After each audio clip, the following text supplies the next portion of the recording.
What's up, sunshine? Welcome to the show. I'm Coy Wire. This is CNN 10, and it is Your Word Wednesday. We chose one of the words you submitted to help make us smarter today and write the show, so listen up. Now, our lead story of the day is that global internet outage that turned most of our digital worlds upside down earlier this week. Many of us had trouble surfing social media, shopping online, maybe even checking our bank accounts on Monday. That's because the world's biggest internet cloud server, Amazon Web Services, was down.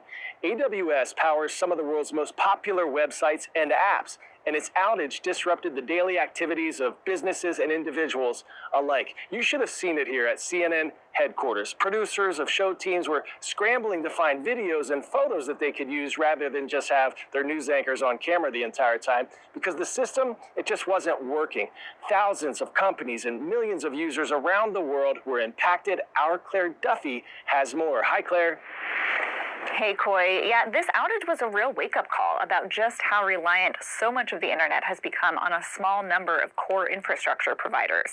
We just sort of accept it as normal at this point that if companies want to start a website or an app, they're probably not hosting it on their own computers or servers. Instead, millions of companies rent that server space from Amazon Web Services. And most of the time, that makes life easier and cheaper and more secure for those companies, unless you have an outage like we saw on Monday. And then you have this sort of single point of failure that comes from the cloud computing provider and the widespread disruption that we saw on Monday.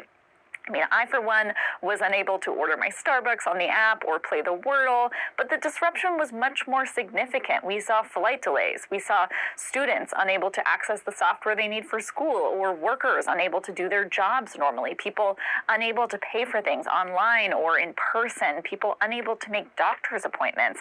And this happened globally. That's why the financial impact of this outage is expected to be in the hundreds of billions of dollars in lost consumer spending and lost productivity. Now, Amazon isn't the only player in this market, but it is the largest cloud computing provider. It serves around 4 million customers, holds around 37% of this cloud computing market.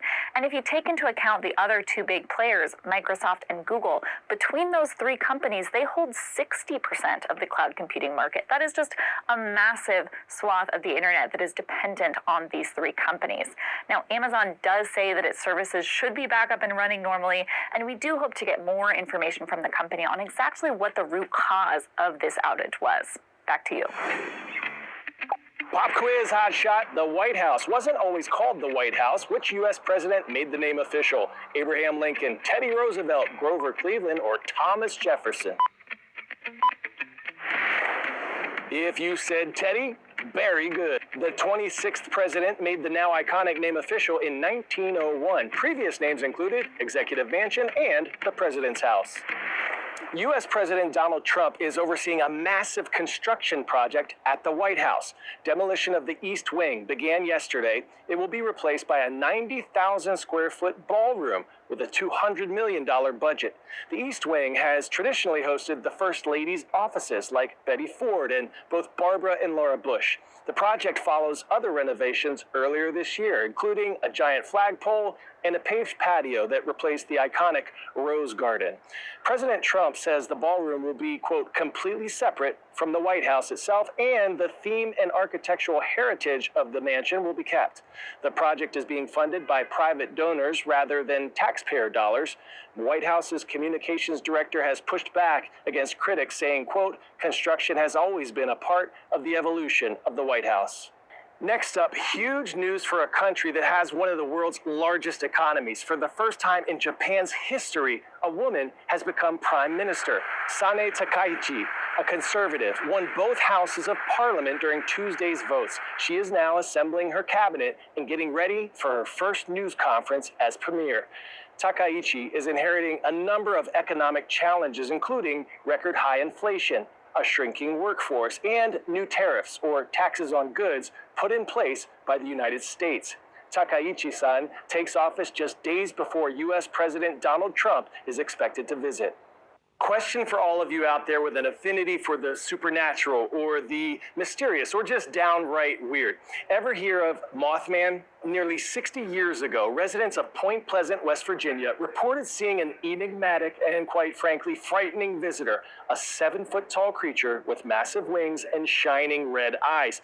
People were bugging out so much over these widespread reports that some schools were even closing. Some residents claimed they came face to face with Mothman. Others say it was all a hoax. Decades later, the creepy cryptid's legacy lives on, and folks from all over flock to the town and to the Mothman Museum to learn more about the legend.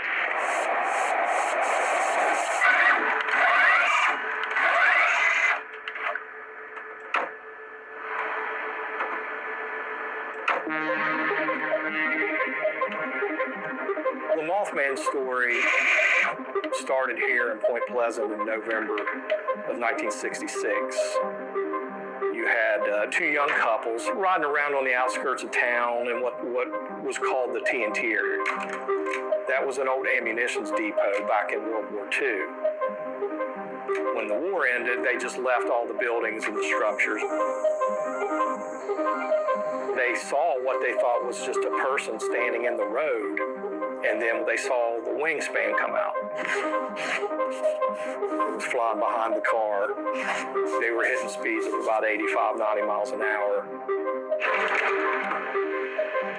The more people started reporting these different sightings, the elementary schools wouldn't let the kids out for a while because they thought, whatever, if it was a bird big enough to come and pick up a kid, there were really no solid answers. You had over 100 reported sightings within the next 2 years.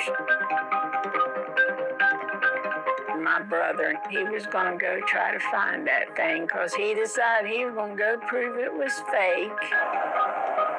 It jumped up on top of the hood and just crouched there. If that windshield wasn't there, all I had to do was reach out and I could touch him, or he could have reached in and touched us. And it just went off like that and then gone. I was 5 years old, when all this was going on. I was kind of fascinated that my hometown had a monster or a big bird creature. The museum I started in 2006. There were different theories. Some people thought this was an extraterrestrial type thing, a large barn owl or a sandhill crane. If anybody knows what a crane looks like, this thing had a human form. That's a far shape from a crane. So it made us mad. The majority of the people who live here in Point Pleasant, they've embraced it. The museum, the Mothman statue, the legend has revitalized the town. It's helped the economy, the restaurants, retail shops. It's a thing. People do this. Why is this a thing? I don't know. People do it. It continues to attract visitors from literally, all over the world.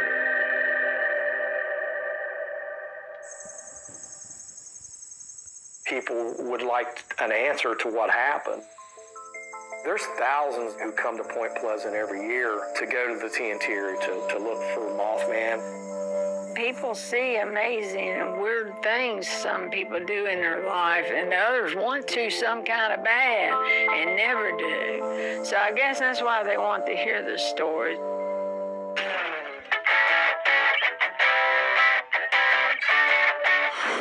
All right, today's story getting a 10 out of 10. Fuck Barrio Los Aztecas!